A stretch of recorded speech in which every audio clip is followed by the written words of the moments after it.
अस्सलाम वालेकुम dear student, मैं हूं मोहम्मद वक़ास अंसर। ये आपके सामने एक पेपर है, एक एग्जाम्पलरी पेपर है, मॉडल पेपर है फेडरल बोर्ड का 10th क्लास का। ये इसका सलूशन मैं लेके आया हूं ताकि आपको एक्सप्लेन करूं कि राइट आंसर्स कैसे ये बनते हैं और स्टूडेंट्स को ये लॉजिक डेवलप हो जाए कि भाई मेरा राइट आंसर जो है वो कैसे मैंने बनाना है। जब ऑप्शंस मेरे सामने मौजूद हैं चार, तो उनमें से राइट ऑप्शन कैसे डेवलप करेंगे। और नेक्स्ट इसका जो सब्जेक्टिव पोर्शन है वो भी मैं आपको एक्सप्लेन करूँगा। Let's start. Fill the relevant bubble for each part carries 1 mark. पहला MCQ, which one of the following sentence possesses the adverb of place. आपके सामने चार ऑप्शन में से पहला ऑप्शन टिक हुआ है। ऑप्शन चारों पढ़ लेते हैं। I ran upstairs to my room. Do you usually play football? The horse galloped widely. The girl read the book silently. Read होगा, the girl read the book silently. अच्छा, अब ये चार ऑप्शंस में से अब देखें कि ऑप्शन ए को हमने टिक किया हुआ है क्योंकि इसमें हमें एडवर्ब मिल रहा है ऑफ प्लेस, वो है माई रूम। तो एड माई रूम क्योंकि एडवर्ब ऑफ प्लेस है, तो ये right option. He finished the dish of ice cream very quickly. What is the adjective phrase in this sentence? He finished very quickly of ice cream, the dish of ice cream. तो option C is right option. कैसे? क्योंकि of ice cream से पहले dish लिखा हुआ है और dish noun है, तो ये ऑफ आइसक्रीम जो है इस नाउन को मॉडिफाई कर रहा है, तो ये एडजेक्टिव हो जाएगा। और क्योंकि तीन वर्ड्स हैं तो इसलिए एडजेक्टिव फ्रेज कहलाएगा। ऑप्शन डी इसका आंसर नहीं है क्योंकि ऑप्शन डी में डिश मौजूद है, तो फिर कोई ऐसा फ्रेज नहीं बनेगा जो कि डिश को मॉडिफाई कर रहा होगा। हमने जिसको हाईलाइट करना होता है वो सिर्फ उसी को देखते हैं और उसे उसके अलावा बाकी जो पार्ट है उसको हम नहीं देखेंगे। The students need to submit an dash to complete the application for admission. तो ये एफिडेविट होता है। एफिडेविट एक ऐसा पेज होता है, एक ऐसा लेटर फॉर्म होता है जिसमें ऑफिशियल कुछ कमिटमेंट लिखी होती है। तो एफिडेविट के स्पेलिंग ऑप्शन डी में मौजूद हैं, AFFIDAVIT। Fake diamond rings are quite affordable. Which one of the following contains the best synonym for underlined word in the sentence? तो आपके सामने देखें कि इमिटेशन कॉपी को बोलते हैं, तो यही सही है। बाकी तो ओरिजिनल, लॉयल और ट्रस्टवर्दी है जो कि सूटेबल नहीं है। अब वैसे भी थोड़ी सी ये चीज़ें देख लिया करें कि ओरिजिनल, लॉयल और ट्रस्टवर्दी एक तरह के हैं और इमिटेशन जो है इनसे डिफरेंट है, तो ये भी क्लू होता है। ये क्लू तब इस्तेमाल करते हैं जब हमें प्रॉब्लम आ जाती है कि हमें वोकैबुलरी नहीं आ रही होती। नेक्स्ट है जी, number 5। At the end of the speech the whole assembly gave the speakers a standing. तो स्टैंडिंग ओवेशन होगा। जेस्चर ऑफ आप कह लें कि रिस्पेक्ट है, तो इसलिए ओवेशन आएगा। जीयरिंग, चेयरिंग और सपोर्ट चेंज वर्डिंग है, वो यहाँ पे सूटेबल नहीं है। If you can dash the cost of travel, there is of course no substitute for visiting the country itself.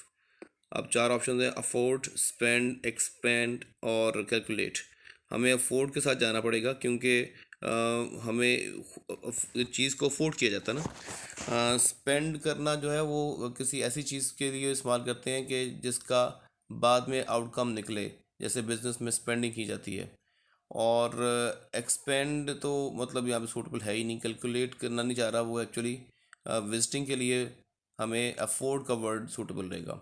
तो करीब करीब की ऑप्शंस होती हैं। अब आप 10th क्लास में हैं तो आपको पता होना चाहिए कि जो मोस्ट सूटेबल वर्ड है वो कौन सा यहाँ पे होगा। तो अगर जाना है कहीं पे और उसकी प्लानिंग करनी है तो उसकी अफोर्डेबिलिटी देखी जाती है, इसलिए अफोर्ड आएगा। नेक्स्ट है जी, नफीसा इज़ अफ्रेड।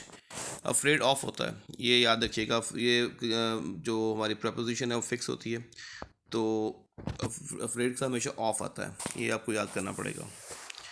नेक्स्ट है number 8। Identify the simple sentence from the sentences given. Blue. तो यहाँ पे देखें ऑप्शन सी राइट ऑप्शन है, the largest mammal is found in the sea. तो ये एक सिंपल सेंटेंस है। सिंपल सेंटेंस वो होता है जिसमें एक मेन क्लॉज होता है। बाकी जो चार ऑप्शन में से तीन ऑप्शन बाकी हैं वो उनमें एक से ज़्यादा मेन क्लॉजेज होंगे। जैसे कि ऑप्शन ए है, because you scored the highest on the test you will get a prize from your teachers today. तो इसमें दो फ्रेजेस आ गए।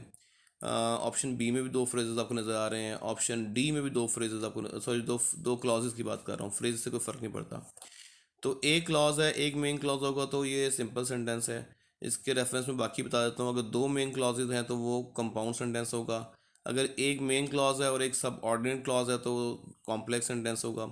अगर दो मेन क्लॉजेज हैं और एक सब ऑर्डिनेट क्लॉज है तो ऐसा सेंटेंस कॉम्प्लेक्स कंपाउंड सेंटेंस कहलाता है।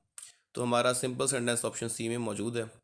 नेक्स्ट है जी, the teacher set some homework at the end of the lesson. At हम तब यूज़ करेंगे जब फिक्स पॉइंट कोई होगा, जैसे who is at the door. अब देखें ना, बाकी सारा कमरा है, कमरे में मैं कहता हूँ तीन चार बॉयज़ हैं तो we are sitting in the room होगा।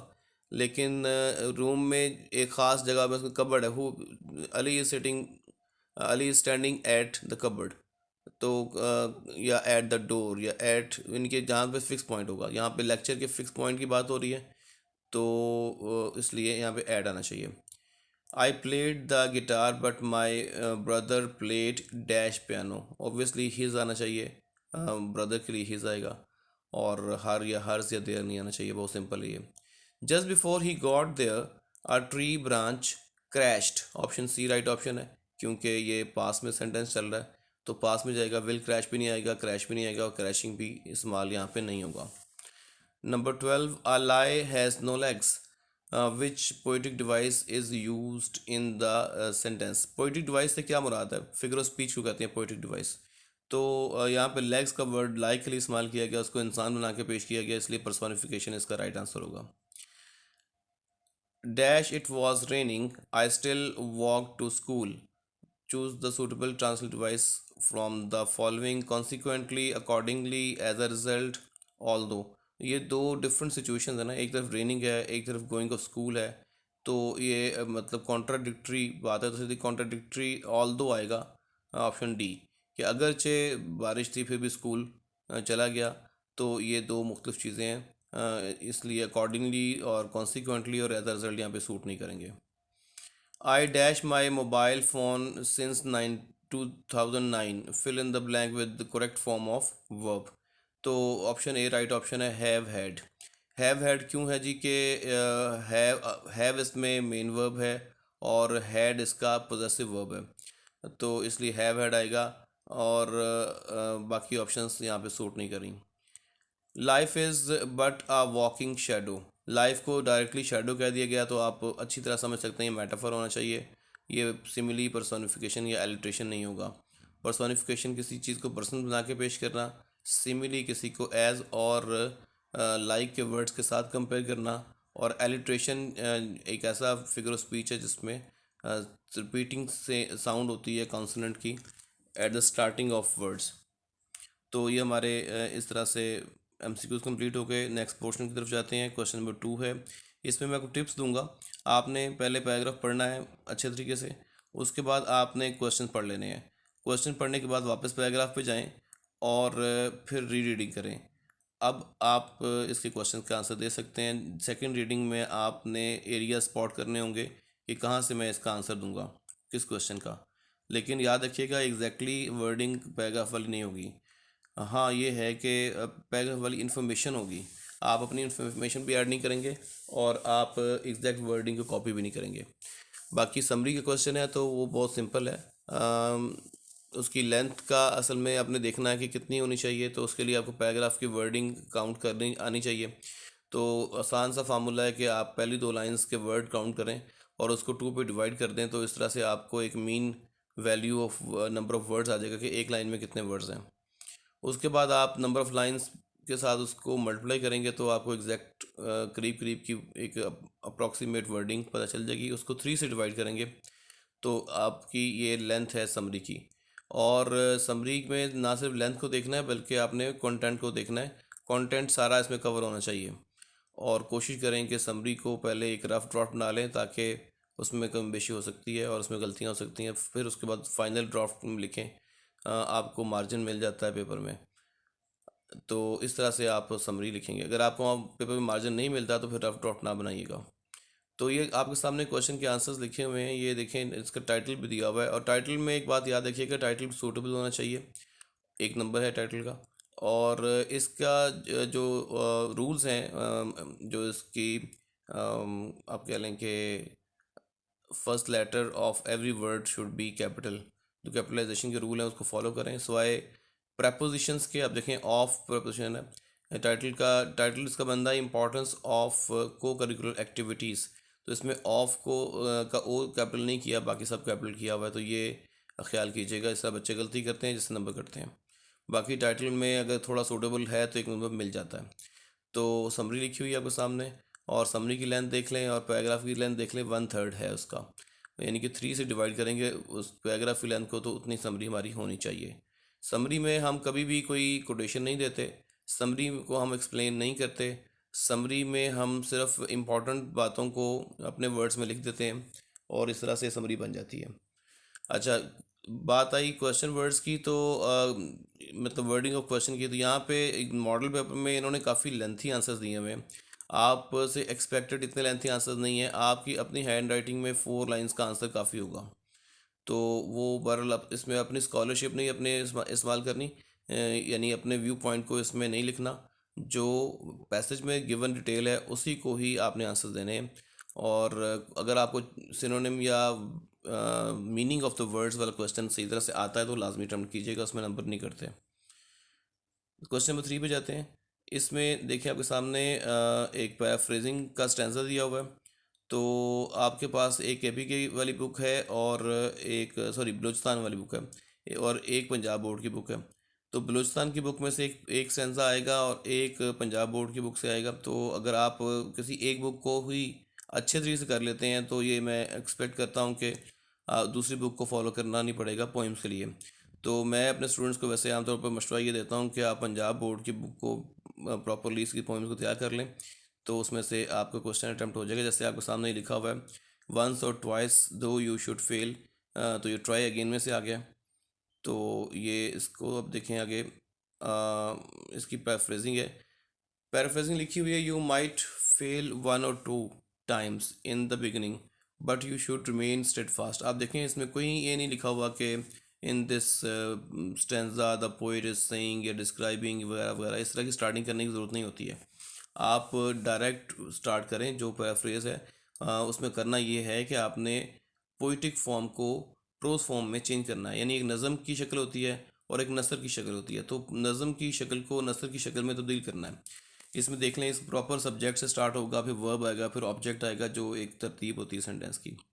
तो लिखा हुआ है, you might fail 1 or 2 times in the beginning but you should remain steadfast and firm and keep on trying.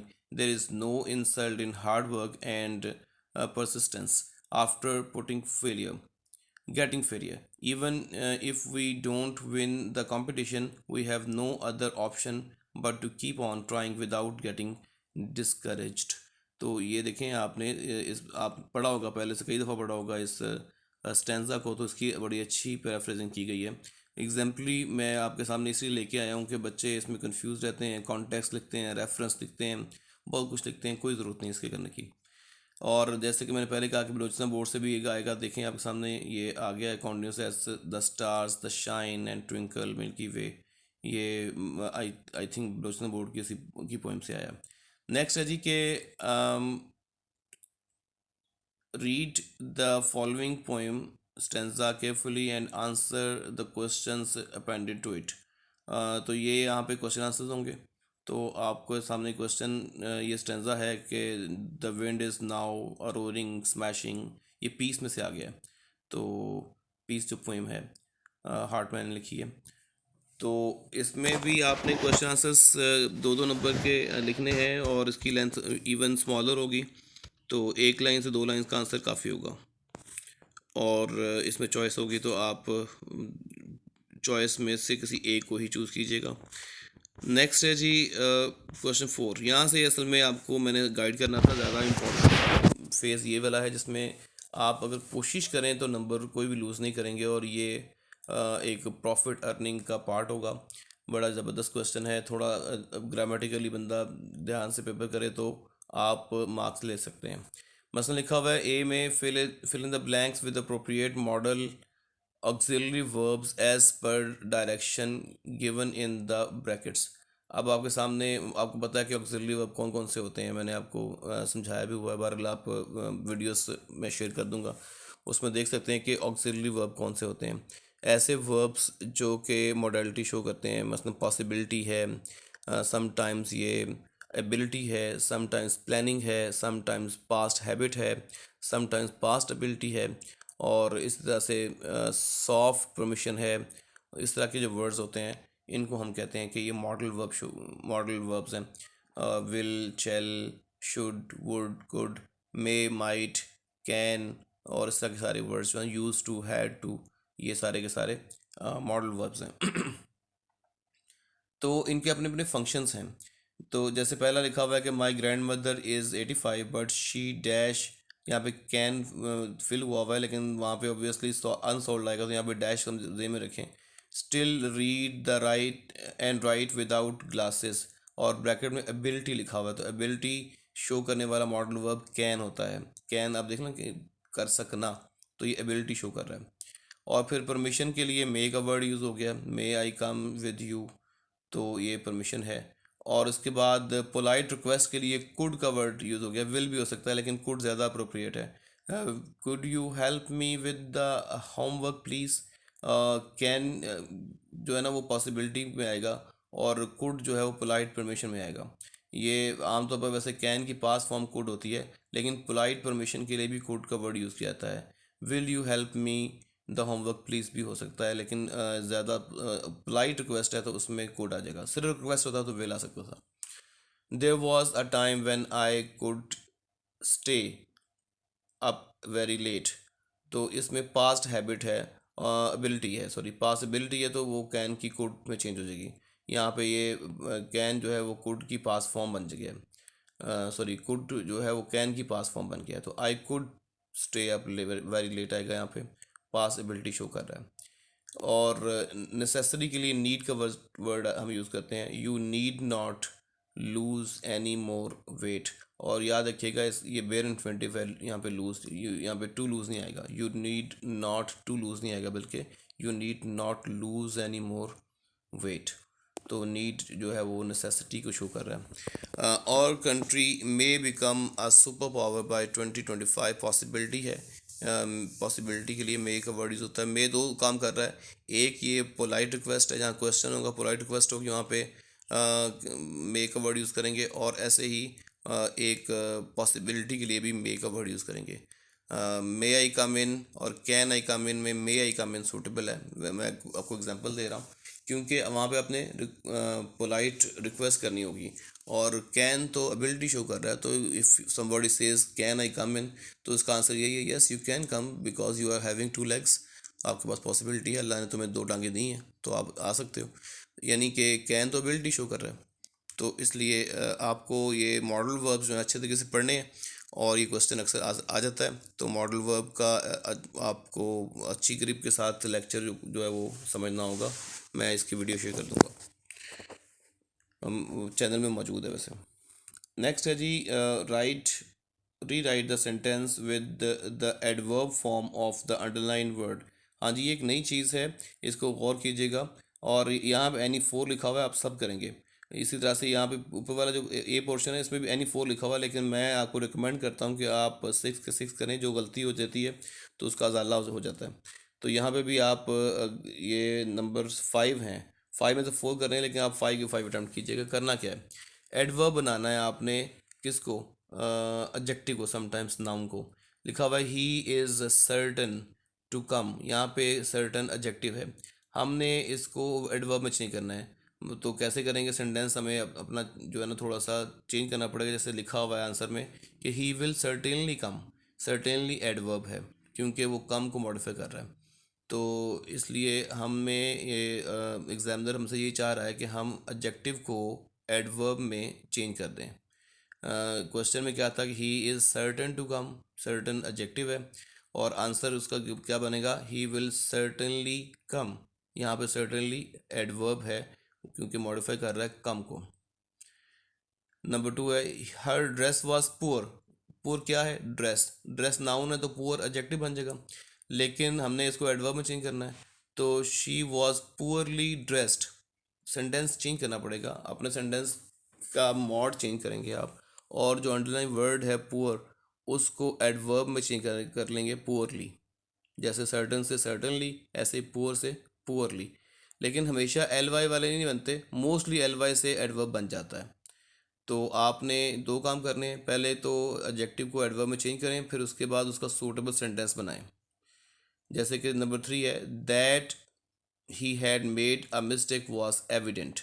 तो एविडेंट अगेन एडजेक्टिव है क्योंकि ये लिंकिंग को फॉलो कर रहा है। तो अब इसको हमने एडवर्ब एविडेंट से एविडेंटली बनता है, evidently he had made a mistake. Number 4 he treated me with scorn. तो स्कॉर्न गुस्से को बोलते हैं, ये नाउन है स्कॉर्न। तो यहाँ पे इसको हमने एडवर्ब में चेंज करना है, स्कॉर्न से स्कॉर्नफुली, ही ट्रीटेड मी स्कॉर्नफुली।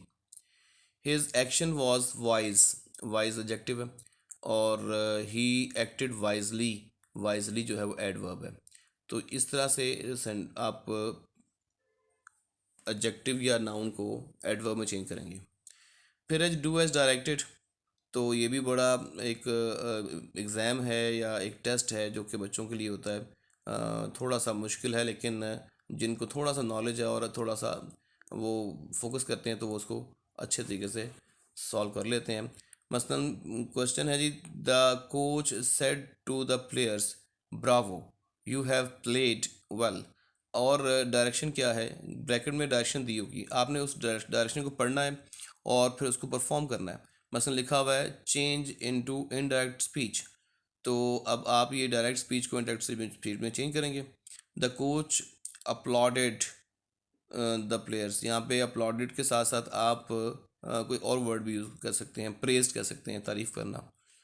तो the players saying that they had played well, मसलन यू हैड प्लेड वेल है ना, तो यहाँ पे दे हैड प्लेड वेल आएगा और सेइंग दैट आपने इसमें ऐड करना है। अगर नहीं करते ऐड तो भी कोई बात नहीं, लेकिन दैट अगर ऐड करेंगे तो बेहतर है, that they had played well. आगे है जी every morning he has to go for a walk, और डायरेक्शन है change into an interrogative sentence. तो इसका इंट्रोगेशन करना है तो does every morning he has to go for a walk, ये प्रेजेंट डेफिनेट टेंस है इसलिए डू और डज आएगा। एक के साथ जो है वो डज है, ज़्यादा के साथ डू यूज़ होता है, आई के साथ भी डू यूज़ होता है। Number 3 it grows slowly, change into negative sentence, तो इट डजेंट ग्रो स्लोली, ये भी प्रेजेंट डेफिनेट टेंस है। आपने टेंसेस के लिहाज से जो रूल्स होंगे उनको फॉलो करेंगे तो ये मुश्किल काम नहीं है, काफ़ी आसान है।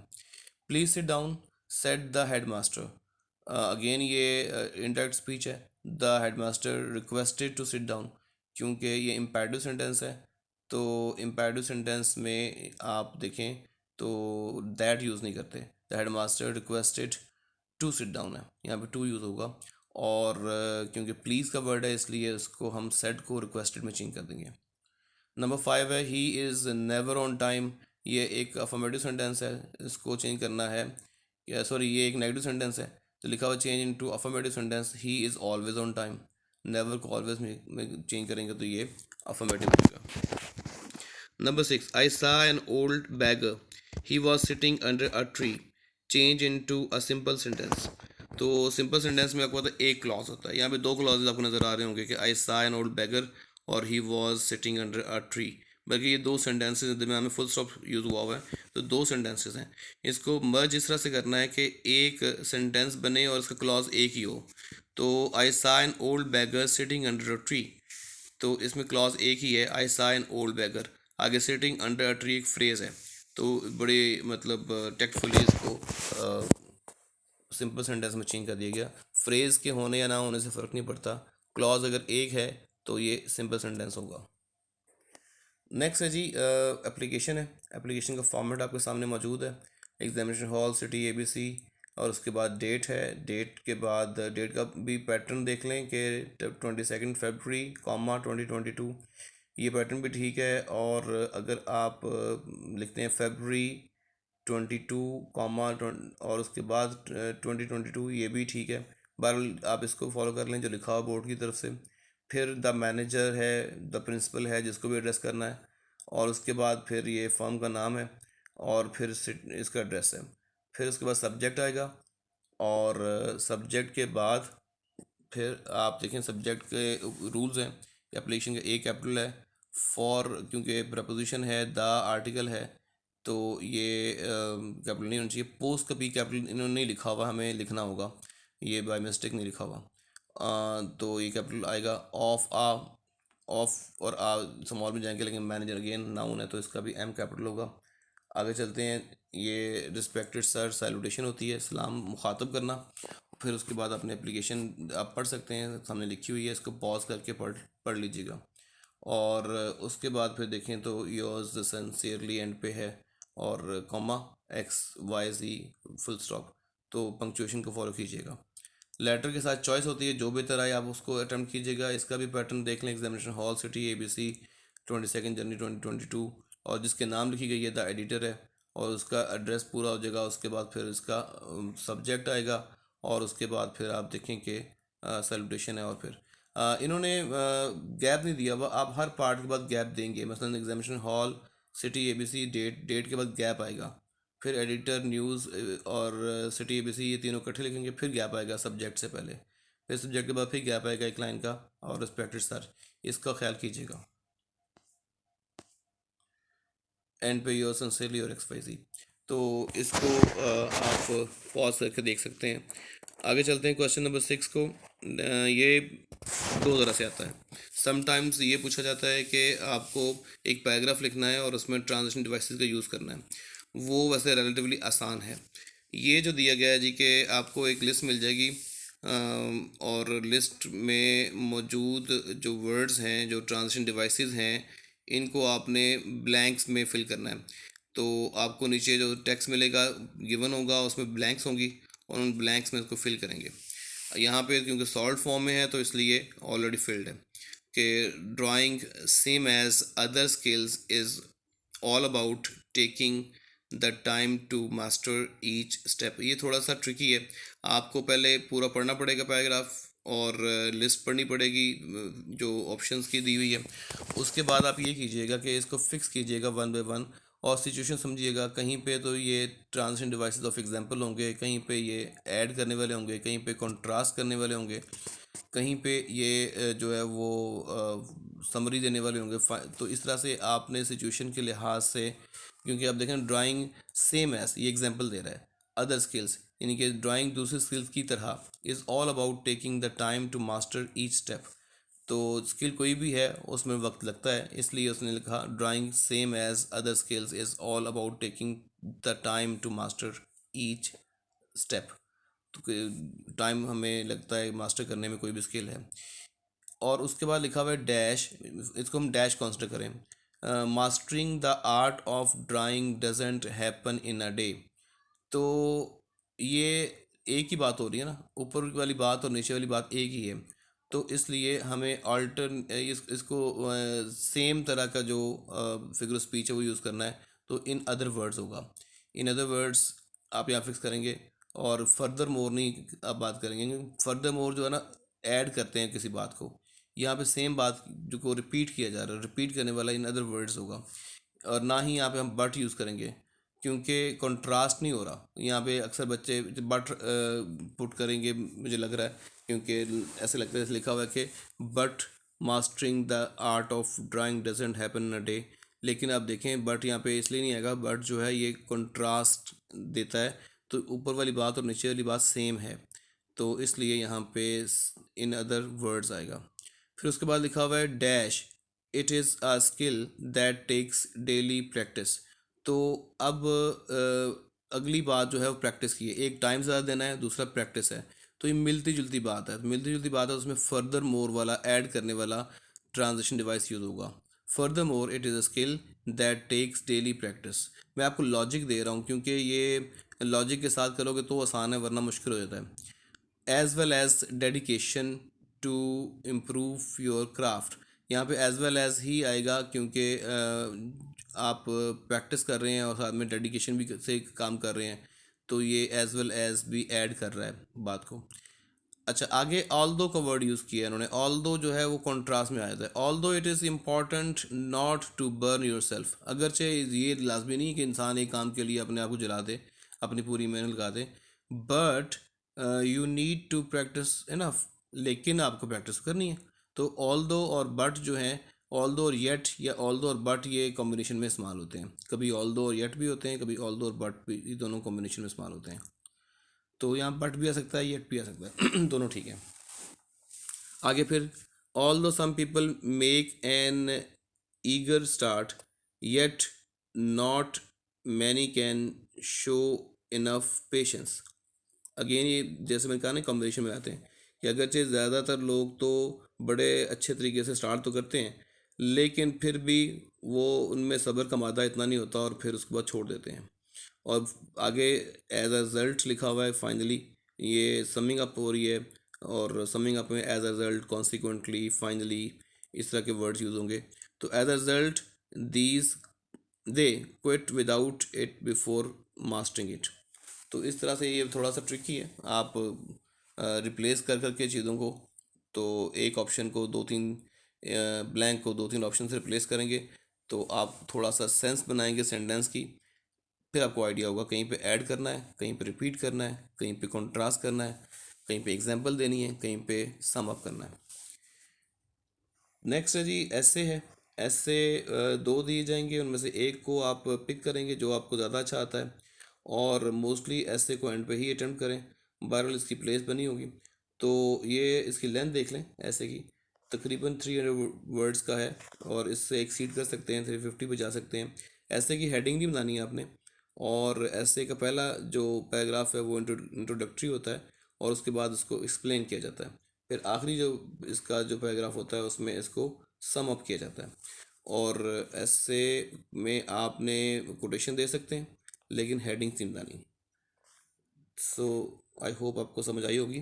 फिर भी क्वेश्चंस क्वेरीज हैं तो आप कमेंट बॉक्स में पूछ सकते हैं।